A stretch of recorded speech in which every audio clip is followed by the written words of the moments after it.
The morning sun cast long shadows across the junkyard that Earth had become.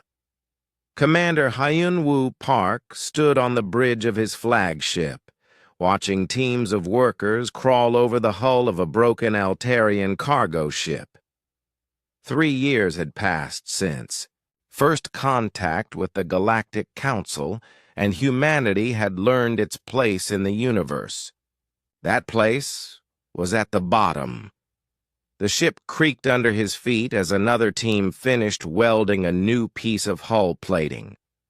The resilient Dawn had once been a simple cargo hauler, designed to carry grain between Altarian colonies. Now it served as the command ship for Earth's defense initiative, a grand name for what everyone else called the Scrap Fleet. "Commander, we've got another delivery coming in," called Navigator Tae-min Lee from his station. The young man's fingers danced across. Controls that came from 4 different alien species. None of them were meant to work together, but somehow Tae-min made them sing. Through the main screen, Hyun-woo watched a Galactic Council transport ship approach. It moved with the smooth grace that only came from proper engineering and unlimited resources. The ship was beautiful, clean, and everything that humanity's fleet was not. "What are they dropping off this time?" Hyun-woo asked. 3 more decommissioned ships," Tae-min replied, reading from his mixed-up control panel. 2 Zephyrian patrol boats and 1 Confederation mining vessel. All of them are listed as beyond repair. Chief Engineer Bo Young Kim laughed from her position near the engineering console. "Beyond repair for them, maybe, but we'll see about that." She was covered in grease and had burn marks on her work clothes, but her eyes sparkled with the joy of a puzzle solver who never met a problem she couldn't fix. The Galactic Council had been very clear about humanity's role. Earth was too primitive for real military equipment, but the Council was generous. They would share their old ships, the ones that were too damaged or outdated for civilized species to use. It was charity, they said, a helping hand for a young species learning to take its first steps among the stars. Hyun-woo knew better. The galaxy's major powers wanted humanity contained. Give them broken toys to play with, let them think they were building a real fleet, and keep them busy in their own little corner of space. It was easier than admitting that humans had nothing to offer the greater galactic community. "Bo Young, how many ships do we have operational right now?" Hyun-woo asked. 17 that can actually fly," she replied, wiping her hands on a dirty rag. 12 that can fight if we're lucky. 7 that I'd trust in a real battle." She paused. "But give me another month with those new hulks, and I'll add 3 more to the fighting list." The woman was a miracle worker. She took ships that 5 different species had declared hopeless and made them whole again. Not pretty, not elegant, but functional. Every vessel in the fleet looked like it had been built by a committee of blind aliens and then run through a meteor storm. But they flew, and they fought, and that was what mattered. Gunner Hee-jin Choi looked up from her weapon control station. "Commander, we're getting a priority signal from the outer colonies. It's coming." From New Busan, the bridge fell silent. New Busan was one of humanity's newest settlements, barely 200,000 people trying to build a life on a world that the Galactic Council had marked as unsuitable for colonization. Like everything else humanity received, it was what nobody else wanted. "Put it through," Hyun-woo ordered. The voice that came through the speakers was tight with fear. This is Governor Chan-ho Lim of New Busan Colony. We are under attack by Zephyrian forces. I repeat, we are under attack. They have 6 ships, maybe more. Our orbital defenses are gone. Please, if anyone can hear this, we need help immediately. The A. Signal cut to static. Hyun-woo stared at the dead speaker for a long moment. Around the bridge, his crew looked at him with expressions ranging from determination to fear. They all knew what this meant. The Zephyrian Empire had decided that humans were weak enough to attack without consequences. Tae-min, how long to reach New Busan at maximum speed? 18 hours if we push the engines hard, Tae-min replied. But Commander, the Galactic Council response fleet is twice as close. Protocol says we should report this and let them handle it. And how long for a council response? Hyun-woo asked, though he already knew the answer. The fastest council ships could be there in 3 days, Tae-min said quietly. 3 days. New Busan would be ash and ruins by then. 200,000 people would be dead or enslaved, and the galaxy would shrug and call it an unfortunate incident. Another lesson for humanity about knowing their place. Bo Young, can the fleet make that trip? The engineer was already running calculations in her head. It'll be rough. We'll have to push some systems past their limits. But yes, we can do it. Hae-jin, what's our weapons status? All ships are armed, the gunner replied. The weapons are a mixed bag, but they all shoot. We've got Altarian plasma cannons, Confederation railguns, and some hegemony energy weapons that Bo Young managed to get working. How many ships can the Zephyrians field? Hyun-woo asked. Intelligence reports say they brought a full battle. Group, Tae-min said.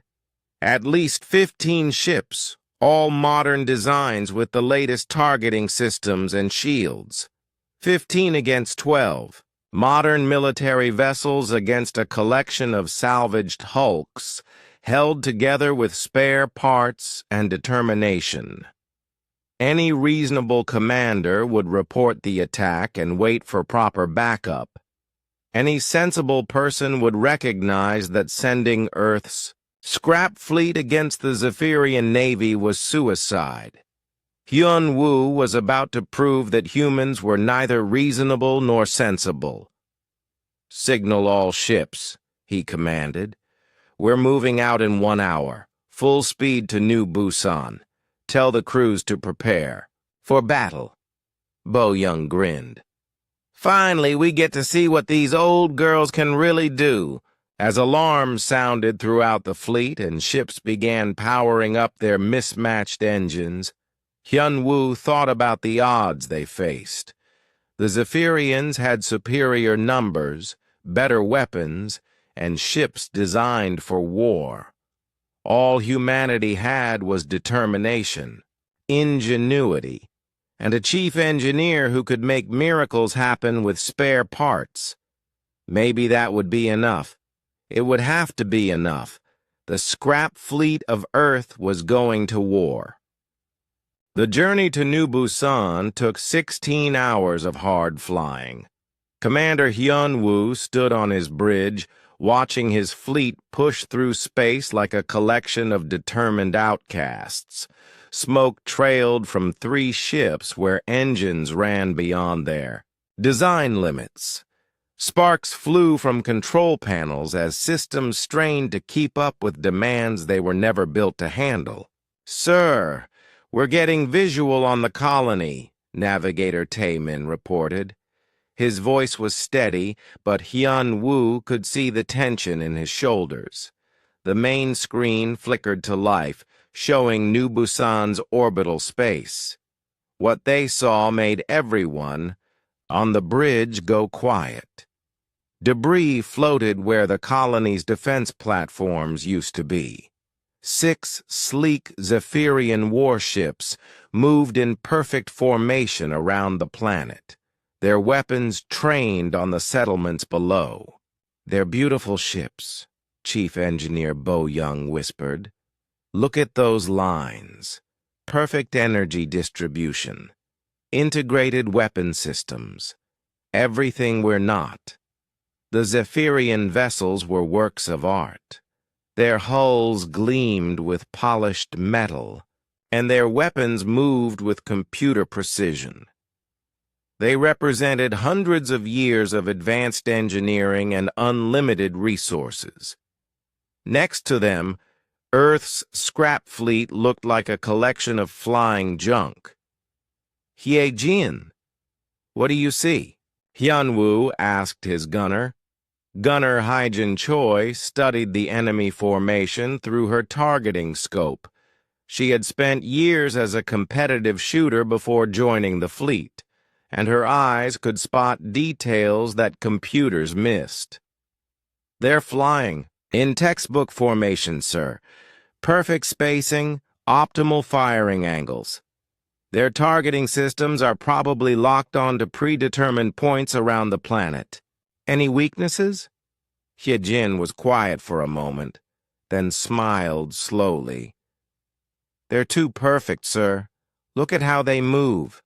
Every turn is calculated, every position is exactly where the manual says it should be. Their computers are flying those ships, not their pilots." Bo Young leaned forward. "What does that mean for us?" "It means they're predictable," Hyejin replied. "When I was shooting competitively, the hardest targets to hit weren't the ones moving fast. They were the ones moving randomly. These ships will go exactly where their computers tell them to go."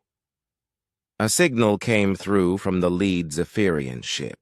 The alien commander appeared on screen, his reptilian features showing the confidence of someone who had never lost a battle. "Primitive human vessels, you will withdraw immediately. This system is now under Zephyrian control. Your presence here violates several galactic treaties." Hyunwoo stepped forward. "This is Commander Hyunwoo Park of the Earth Defense Initiative. You are attacking a peaceful human colony. Withdraw your forces or face the consequences." The Zephyrian commander laughed, a sound like rocks grinding together. "Consequences? From flying scrap metal?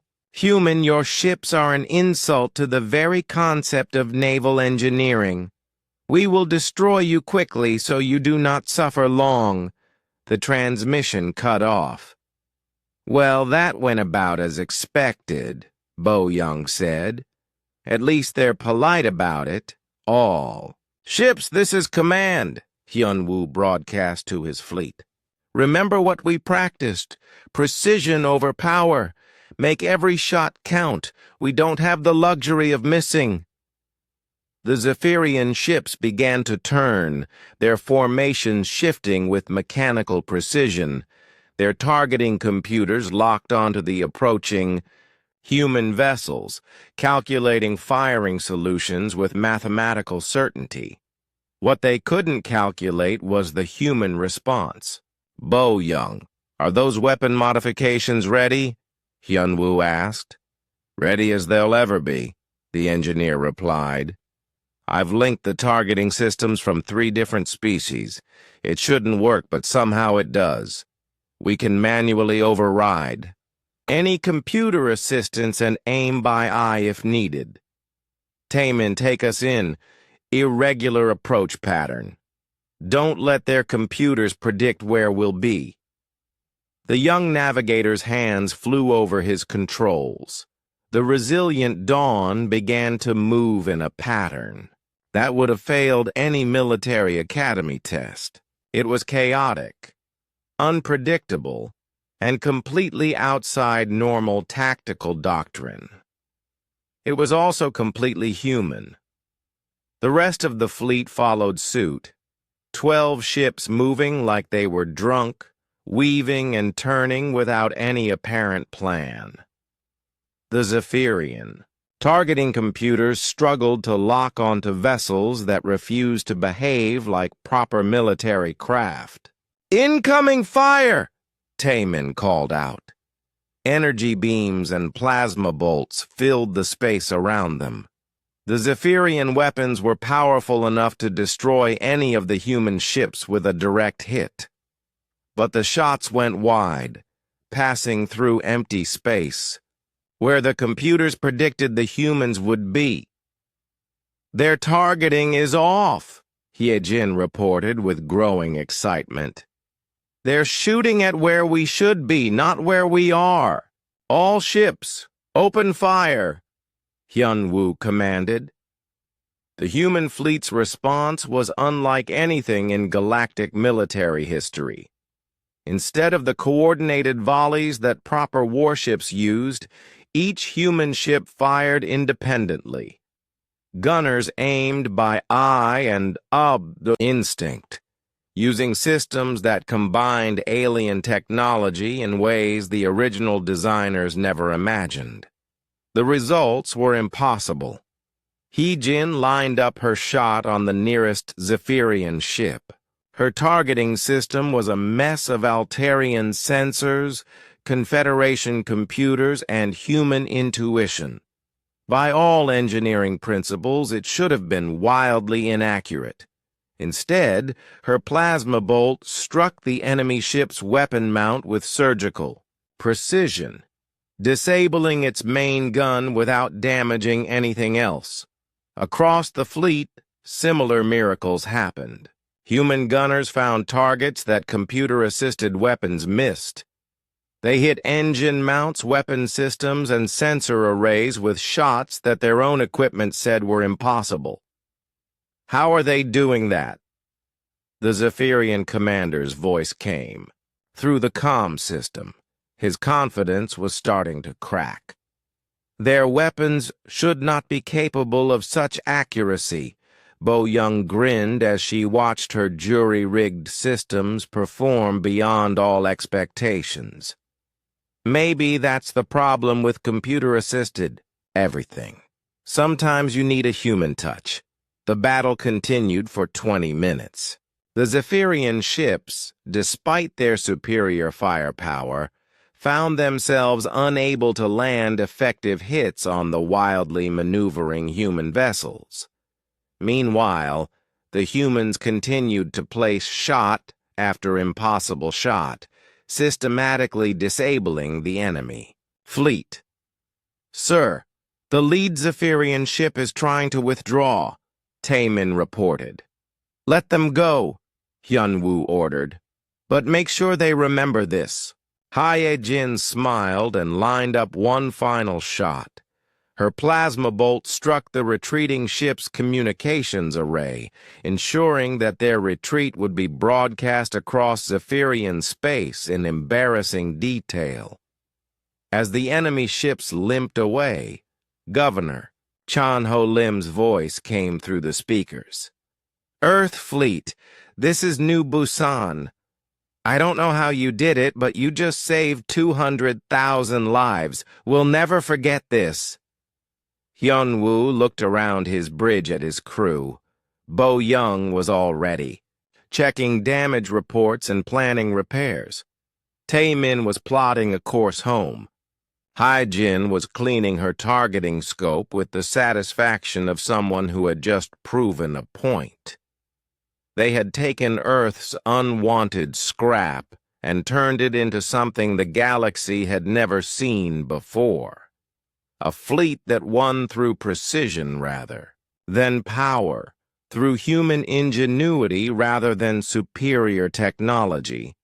The Zephyrian Empire would remember this day. More importantly, so would the rest of the galaxy. News of the victory at New Busan spread through galactic communication networks like wildfire. In the officer clubs of a dozen species, military commanders watched the battle recordings with confusion and disbelief. The Zephyrian Empire, known for their disciplined fleets and advanced targeting systems, had been defeated by humans flying salvaged junk. Most dismissed it as Zephyrian incompetence or incredible luck. But Admiral Jae-hwan Yoon of the Galactic Council Intelligence Division saw something different in the combat data.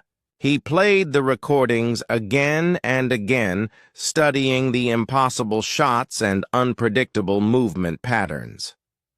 "Computer, analyze human fleet accuracy during the engagement," he commanded his workstation. Human fleet achieved 93%.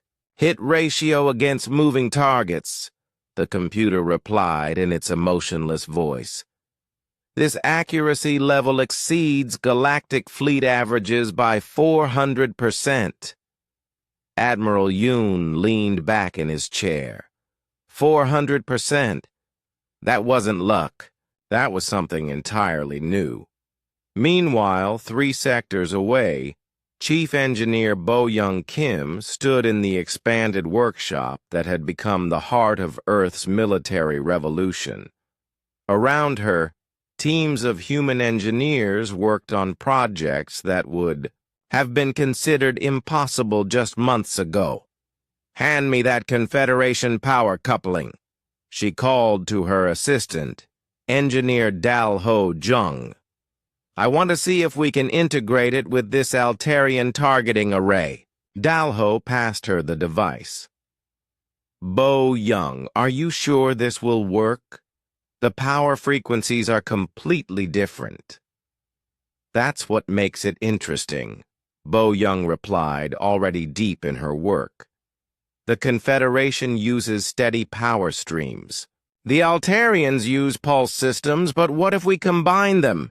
Steady power for stability, pulses for precision."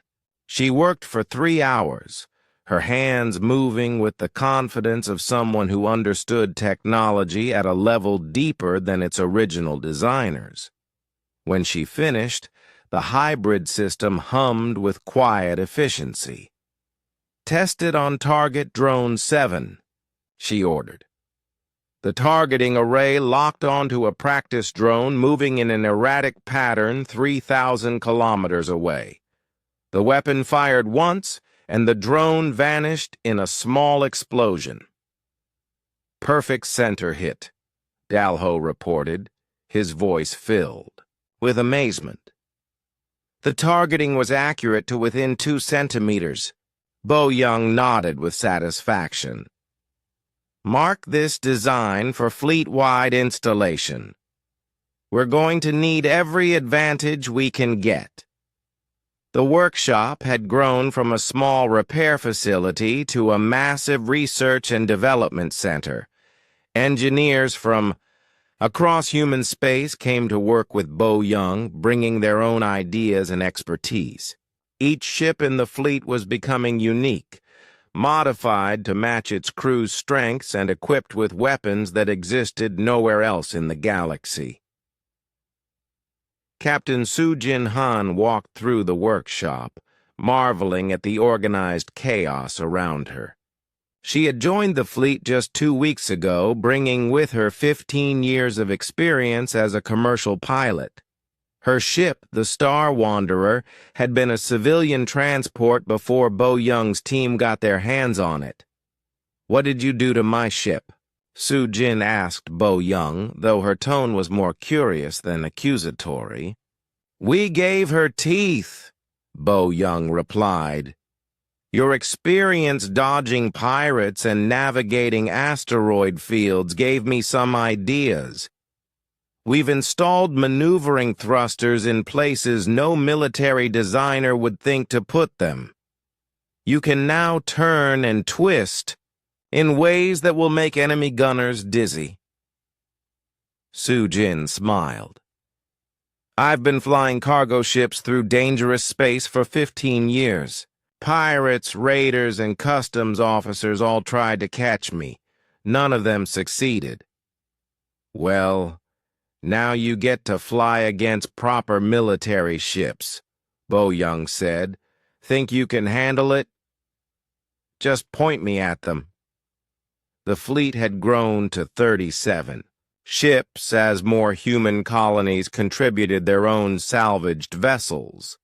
Each new ship brought its own challenges and opportunities. A former mining ship became a missile platform. An old passenger liner was converted into a mobile command center. A collection of small cargo haulers were modified into fast attack craft. Commander Hyun-woo walked through the expanding facility, watching his people work. In just a few months, they had gone from desperate salvagers to innovative engineers. The defeat of the Zephyrian fleet had given them confidence, but more importantly, it had given them purpose. "Commander," called Navigator Taemin as he approached. "We're getting requests from colonies across human space. Everyone wants their own defense fleet. Word is spreading that Earth's scrap ships can actually fight." "How many ships are we talking about?" Hyun-woo asked. "Potentially hundreds," Tae-min replied. "Every colony has some old ships sitting around. Most are in worse condition than what we started with. But Bo Young thinks she can work miracles with almost anything." Hyun-woo considered this. A few months ago, the idea of hundreds of human warships would have been a joke. Now it was starting to look possible. "Set up training programs," he decided. "We'll need more engineers, more gunners, more navigators. And we'll need to share what we've learned about precision targeting and unconventional tactics." The transformation happening on Earth went beyond just ship modifications. Human military doctrine was evolving in ways that challenged every assumption the galaxy held about warfare. Traditional tactics emphasized overwhelming firepower and defensive formations. Human tactics emphasized precision, unpredictability, and making the most of limited resources. Gunner Hee-jin Choi had become an instructor, teaching other humans how to shoot with instinct rather than relying purely on computer assistance. Her methods seemed simple on the surface, but they produced results that amazed even her. "Forget what the computer tells you," she told a class of new gunners. "Trust your eyes. Trust your instincts. The computer calculates where the target should be. You need to hit where it actually is."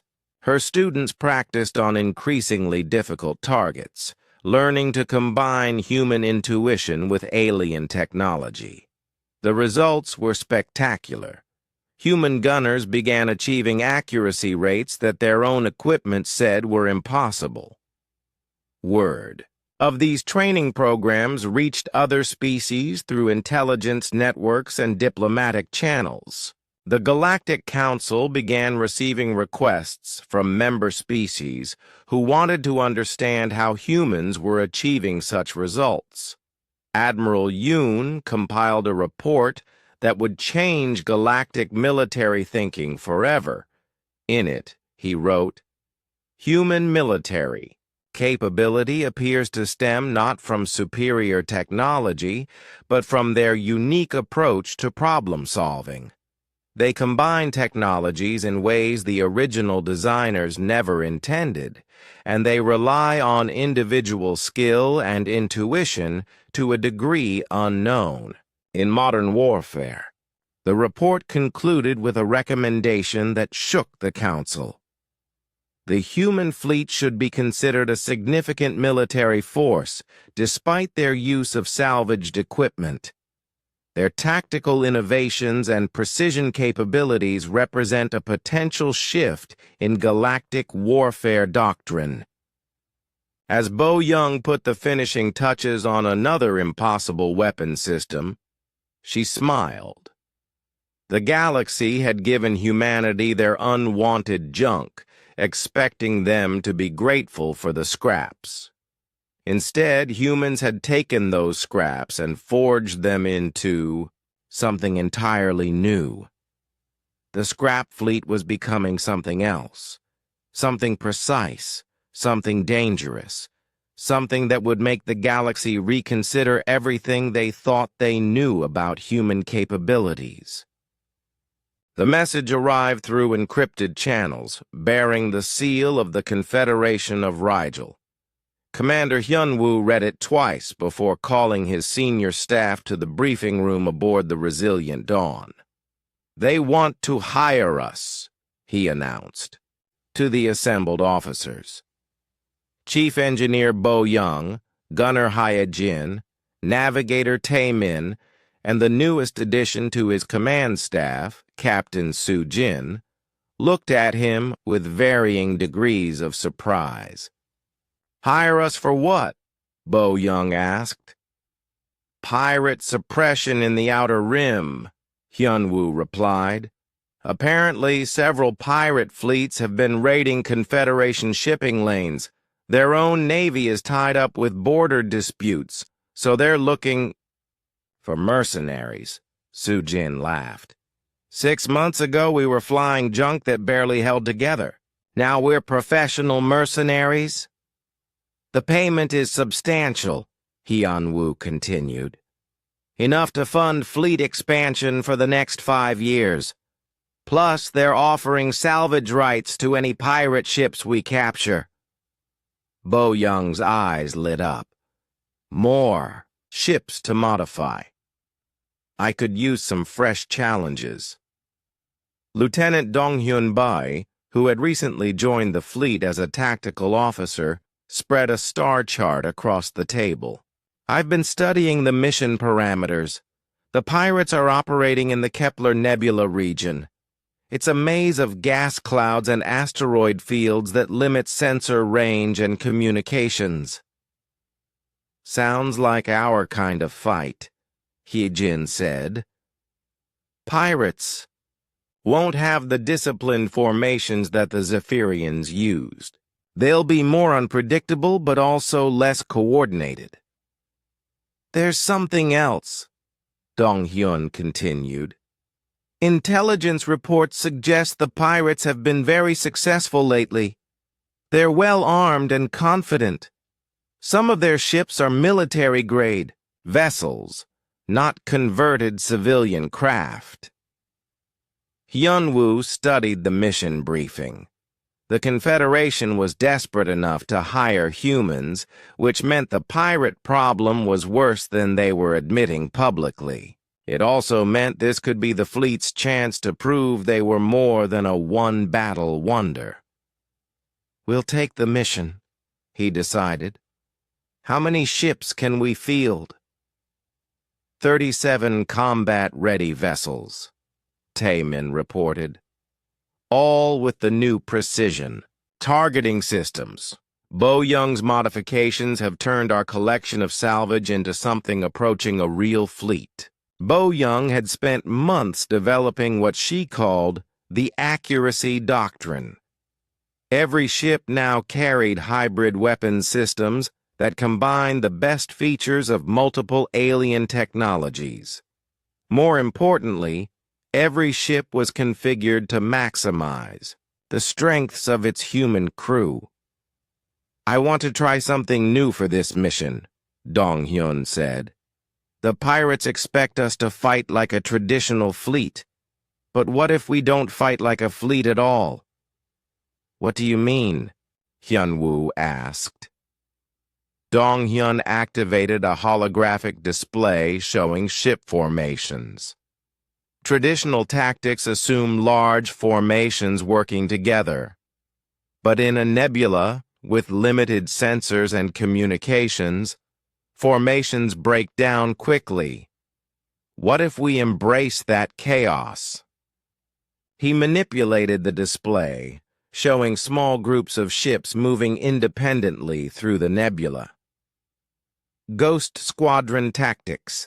Small units of 3 to 5 ships, each acting independently but coordinating for precision strikes.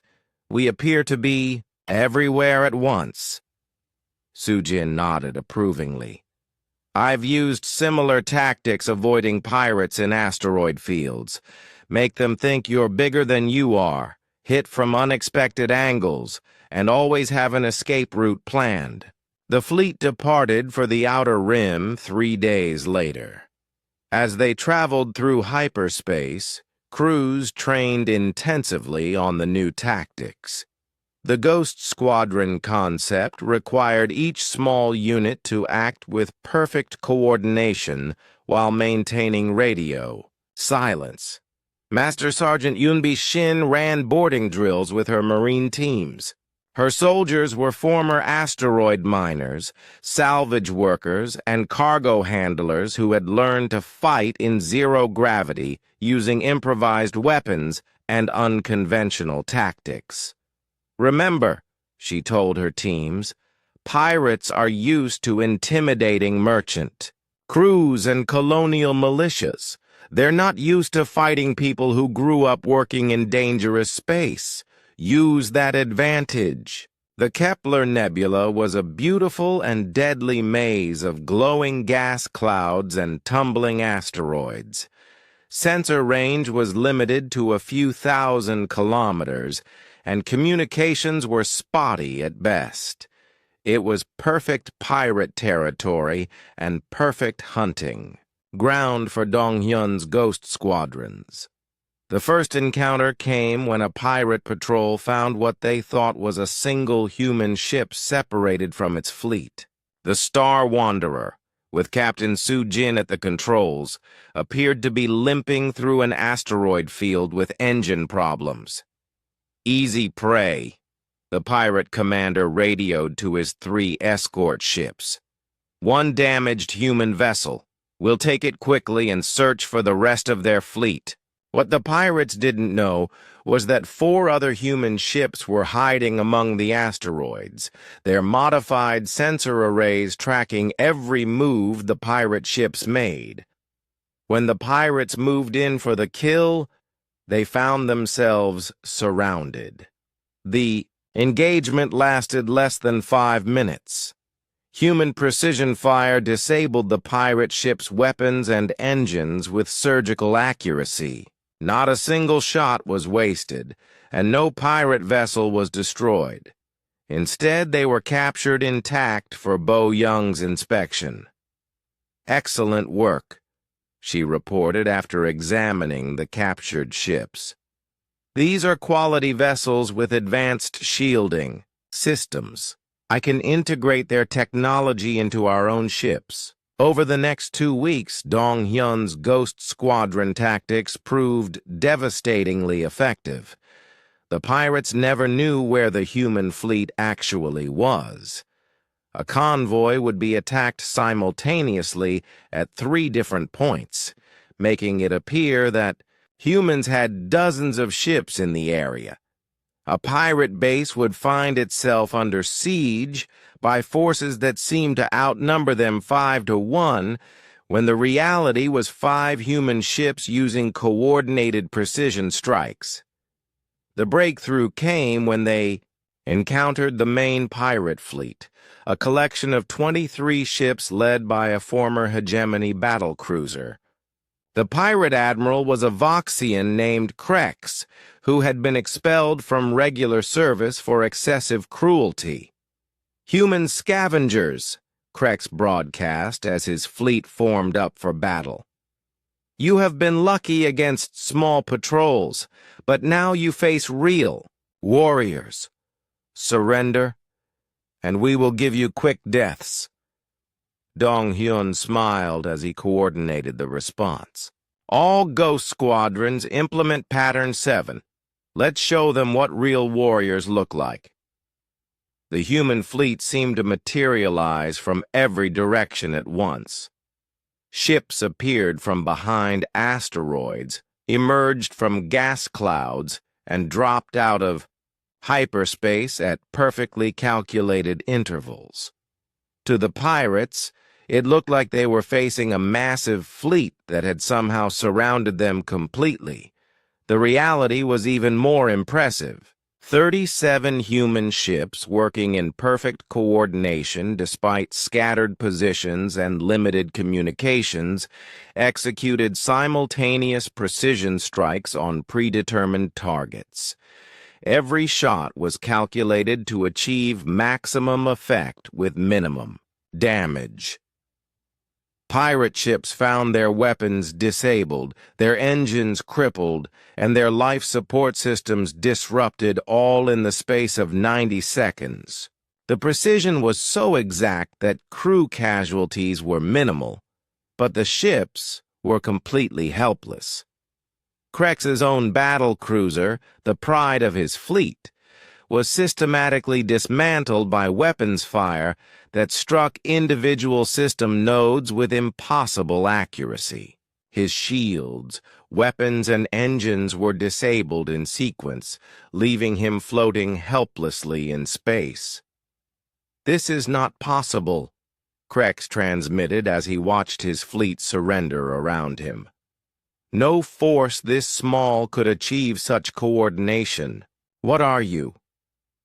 "We're humans," Hyun-woo replied simply. "And we're very good at making the most of what we have." The mission ended with the complete destruction of pirate operations in the Kepler Nebula. 23 pirate ships were captured, intact, along with their crews and massive stockpiles of stolen goods. The Confederation of Rigel received far more than they had paid for, but the real victory was strategic. Word spread through the galaxy's criminal networks that human ships were not easy targets. The scrap fleet had earned respect through precision, coordination, and tactics that no military academy taught. As Bo Young examined their latest collection of captured ships, she smiled. Each vessel would be modified, improved, and integrated into the growing human fleet. The galaxy kept giving them new tools to work with, even if those tools came from unexpected sources. The age of human military power was beginning, built one precise shot at a time. The invitation arrived with all the formal ceremony that the Galactic Council could muster. Fleet Admiral Mi Young-jeon, newly appointed as humanity's first representative to the Galactic Military Council, read the elegant script with growing amazement. "They want to what?" Commander Hyun-woo asked when she shared the message with Earth's senior military leadership. "The hegemony of Vox is challenging our fleet to a formal military exercise," Mi Young replied. "They're calling it a demonstration of proper military doctrine to help humanity understand our place in galactic warfare." Chief Engineer Bo Young laughed from her position at the conference table. "They want to humiliate us. Show the galaxy that our victories were just luck." "It's not that simple," Mi Young continued. "The exercise will be observed by representatives from every major galactic power. If we perform well, it could change how the galaxy sees humanity. If we fail..." She didn't need to finish. Everyone understood the stakes. The hegemony of Vox controlled the galaxy's most powerful military force. Their precision core was considered the pinnacle of modern warfare, with computer-assisted targeting systems and tactical algorithms that had never been defeated. Their ships were masterpieces of engineering, and their crews trained from childhood in the art of space combat. Chief Tactical Officer Woo Jin Nam spread tactical reports across the table. He had spent weeks studying hegemony combat doctrine, looking for weaknesses in their seemingly perfect system. Their strength is also their weakness, he announced. The hegemony relies completely on computer-assisted everything. Their ships follow optimal flight paths calculated by artificial intelligence. Their weapons fire when computers determine the highest probability of success. Their formations are mathematically perfect. And that's bad how? Asked Master Sergeant. Yunbi Shin. Because perfect is predictable, Wu Jin replied. I've analyzed 73 hegemony engagements. In every case, their ships followed the same tactical patterns. Given identical starting conditions, they make identical decisions every time. Bo Young nodded slowly. So if we can predict what they'll do, we can be somewhere else when they do. It. Exactly. But there's more. Wu Jin activated a holographic display showing hegemony ship designs. Their targeting systems are incredibly sophisticated, but they're designed to engage targets that behave logically. Ships that follow proper military doctrine, maintain standard formations, and use predictable tactics. Hyun-woo smiled. Which we've never done. The exercise will take place in the Kepler system, Mi-young continued. Neutral space, with observers from every major species. The hegemony is bringing their newest dreadnoughts and their most decorated commanders. How many ships? Asked Captain Su-jin. 25 of their finest vessels, Mi-young replied, including the flagship Inevitable Victory, commanded by Admiral Thex himself. The room fell silent. Admiral Thex was a legend in galactic military circles. He had never lost a battle in 40 years of service. His tactical innovations were studied in military academies across known space. What do we bring to this party? Bo Young asked. 63 ships, Hyun-woo replied. Every vessel we can field, including the newest modifications from our captured pirate fleet. The next month was spent in intensive preparation. Bo Young's engineering teams worked around the clock, implementing modifications that pushed the boundaries of what was possible. Each ship received upgrades tailored to its crew's strengths and the role it would play in the coming exercise. The Indomitable Spirit, Hyun-woo's new flagship, was a former mining vessel that Bo Young had transformed into something that defied classification. It looked like a mobile scrap heap, but its weapon systems could target multiple enemies with impossible precision. Yunbi's marine teams trained for boarding actions that would likely never happen in a formal exercise, but which gave them confidence and cohesion. Her soldiers had learned to fight in environments that would kill most military personnel, and that experience showed in everything they did. Wu Jin developed battle plans that would have horrified any proper military academy.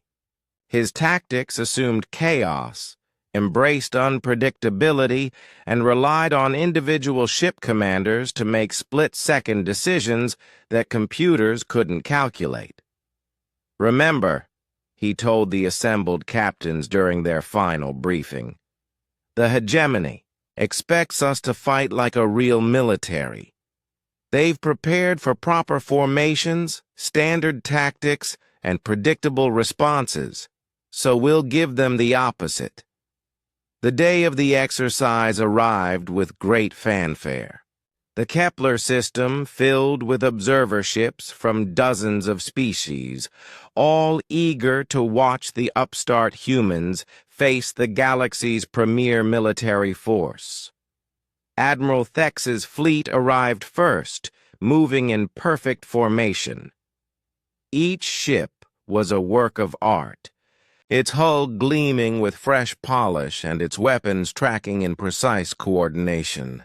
The inevitable victory led the formation, its massive bulk radiating confidence and power. Then Earth's fleet arrived.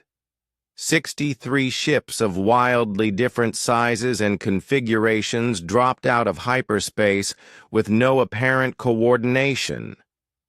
They looked like a collection of refugees fleeing disaster, not a military force preparing for battle.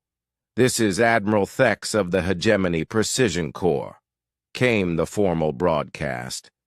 "Human Commander, prepare your forces for a demonstration of proper military doctrine. We will begin the exercise in 1 hour. This is Commander Hyun-woo of the Earth Defense Initiative," came the reply. "We're ready when you are." The observers settled in to watch what everyone expected to be a quick and educational defeat for humanity.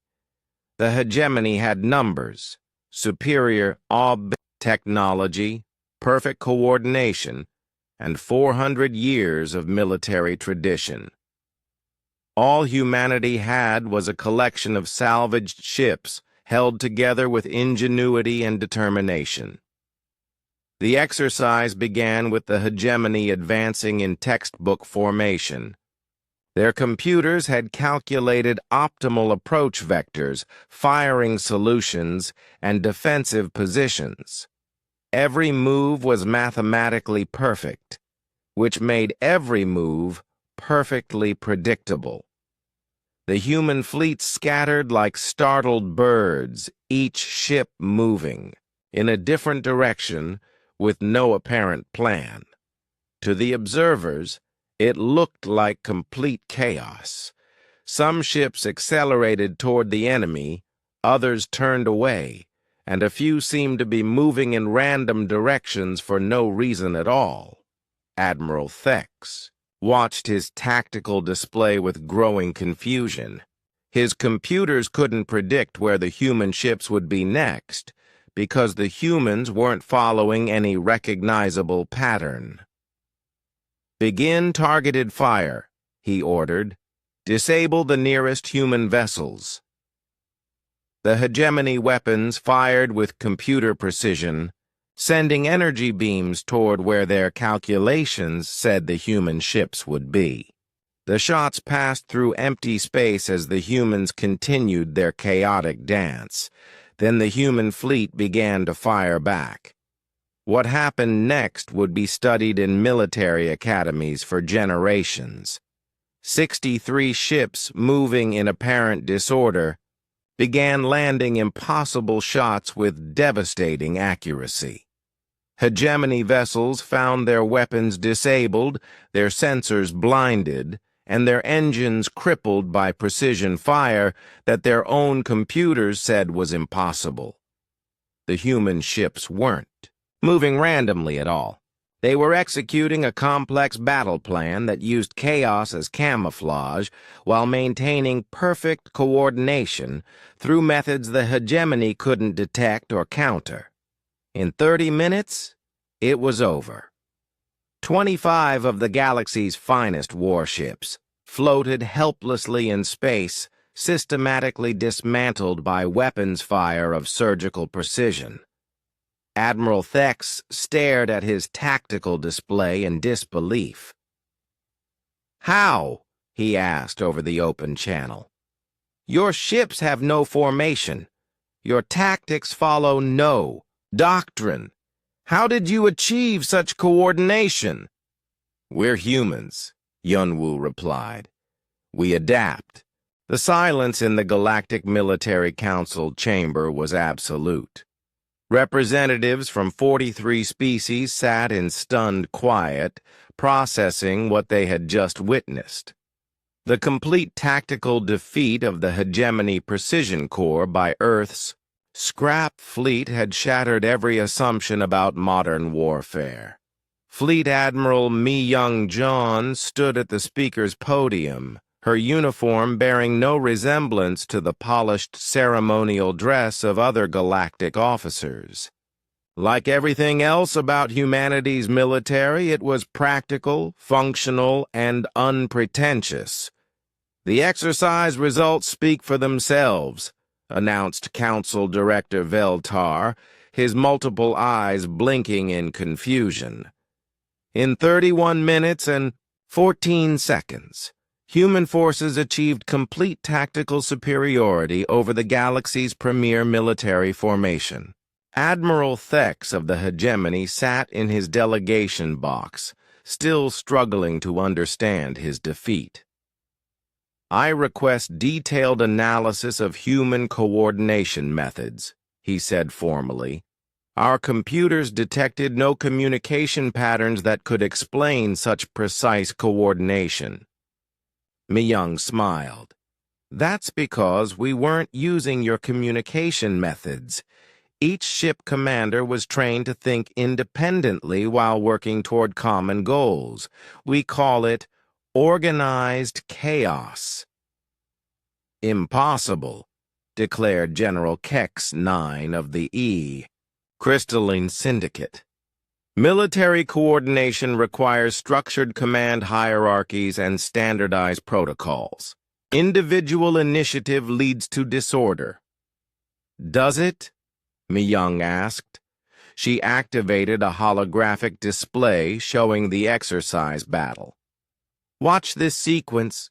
Ship commanders Sujin, Dalho, and Hayemin coordinate a three-way attack without exchanging a single communication.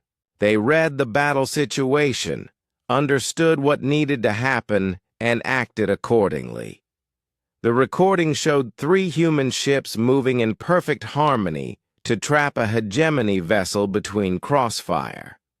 Their timing was flawless, their positioning exact, and their execution seamless, all accomplished through individual decision-making and mutual trust.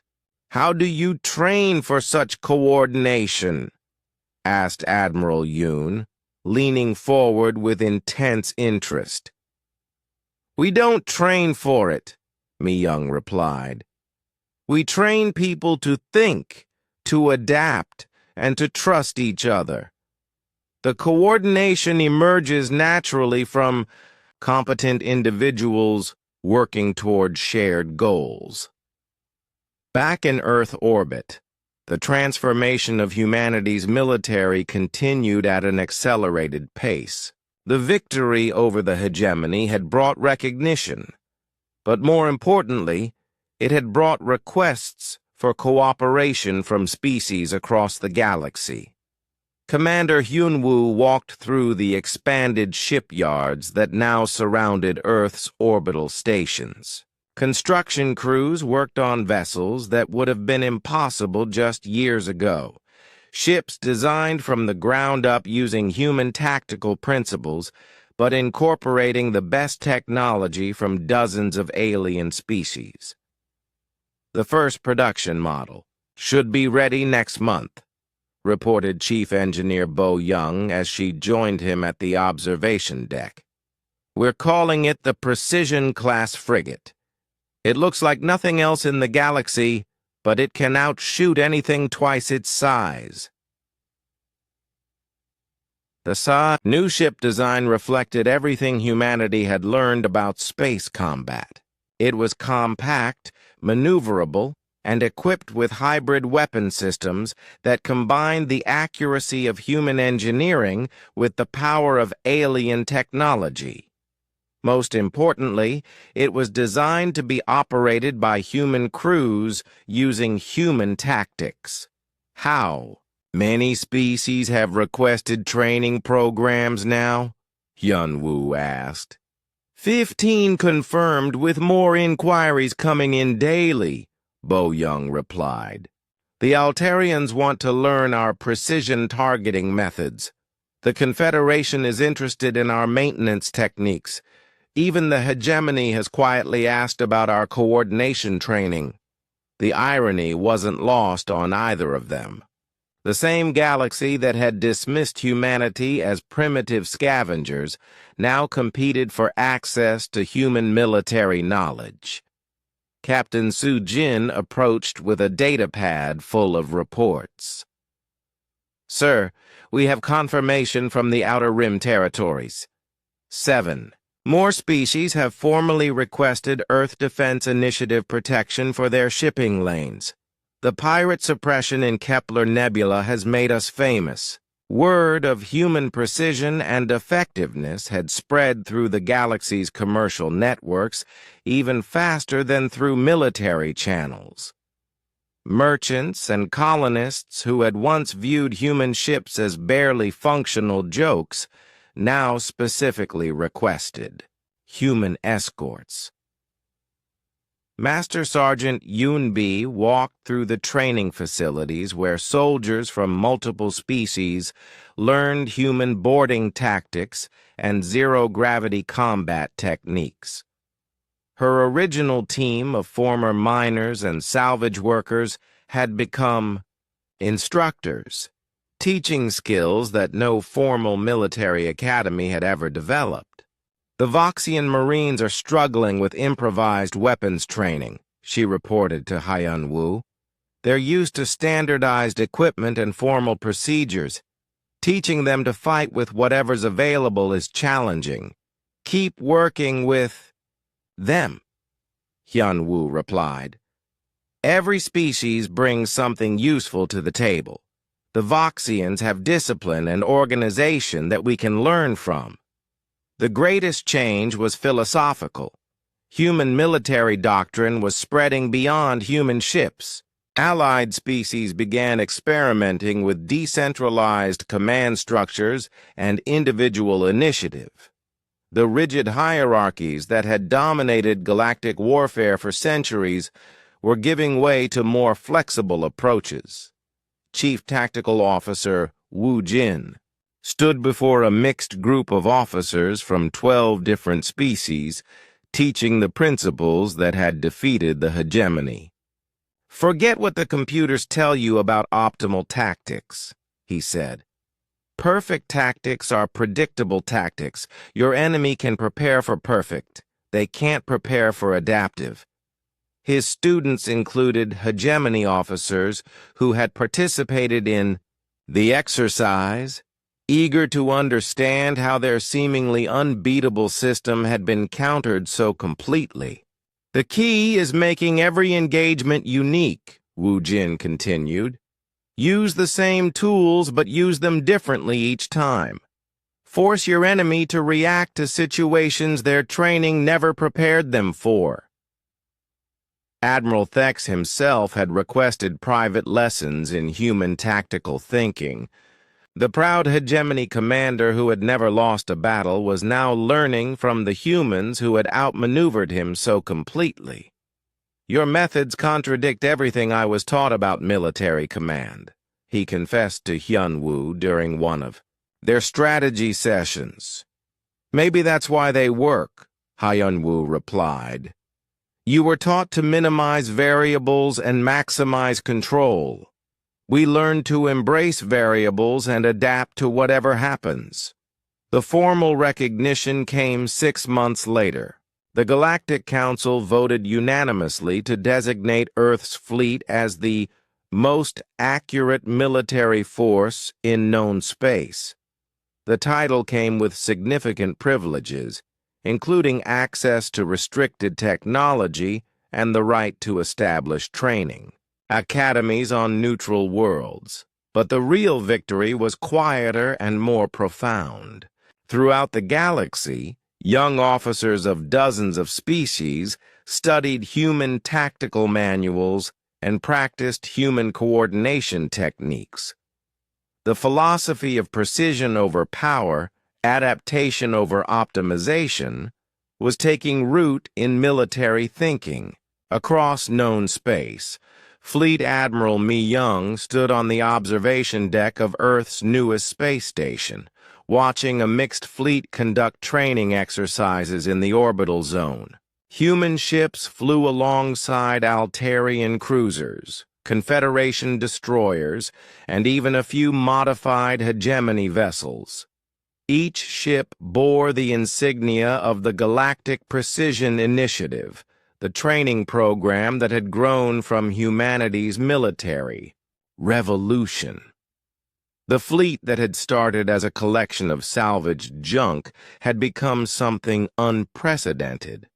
A galactic military force united not by species or politics, but by shared principles of precision, adaptability, and trust.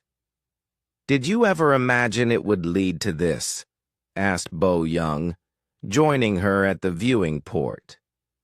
Mi Young watched a human instructor directing gunnery practice for a mixed crew of 4 different species.